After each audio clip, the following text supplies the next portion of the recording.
अस्सलामुअलैकुम दोस्तों, उम्मीद है आप खैरियत से होंगे।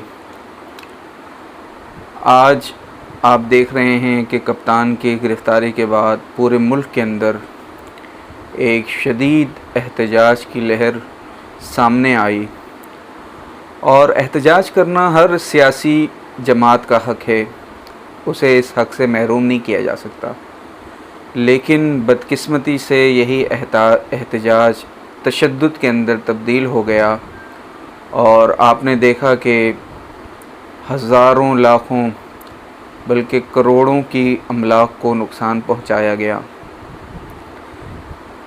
और इसमें जो है सिर्फ़ निजी सरकारी अमलाक नहीं था, बल्कि निजी अमलाक भी जो है बहुत ज़्यादा उसको भी जो है नुकसान पहुंचाया गया।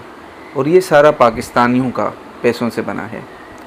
कवर कमांडर के घर में लूट मार की गई, GHQ पर हमला करने की कोशिश की गई, सवात टोल प्लाज़ा को जला दिया गया, कराची के अंदर पीपल्स बस सर्विस की एक बस को जो है जलाया गया, टायर जलाए गए, मोटरसाइकिलें, हत्ता के एम्बुलेंसों को भी नहीं छोड़ा गया। अज़ीज़ दोस्तों, ये इंतहाई अफसोसनाक हालात हैं और ये कप्तान की सियासत के लिए बहुत ज़्यादा नुकसानदेह हैं। आप याद रखें, ये ज़ख़म जो दिए गए हैं सियासी तौर पर, ये इतने आसानी से नहीं भरेंगे। और आपने देखा भी कि अब रद्द-ए-अमल आना शुरू हो गया है।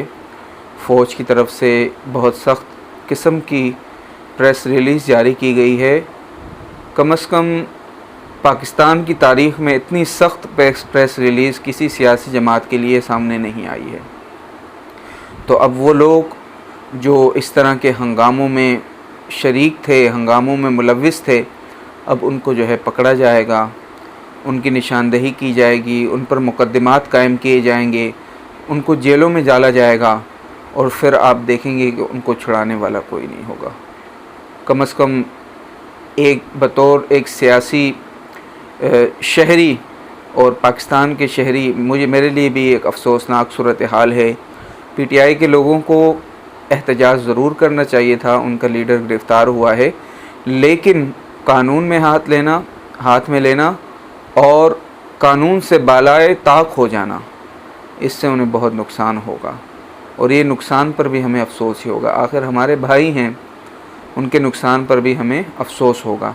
लेकिन चूँकि उन्होंने ये रास्ता चुन लिया है और अब वो इस रास्ते पर काम कर रहे हैं, तो हमें उनके लिए दुआ भी करनी चाहिए और ख़ुद को कोशिश करना चाहिए कि ऐसे फसादी लोगों से, शरपसंद लोगों से जो अमलाक को नुकसान पहुंचाना चाहते हैं और लोगों की ज़िंदगी से खेलना चाहते हैं, हमें उनसे ख़ुद को दूर रखना चाहिए और अपने जो करीबी अहबाब इस चीज़ में जो है बढ़ चढ़ कर हिस्सा ले रहे हैं, उनको रोकना चाहिए कि वो जुल्म ना करें।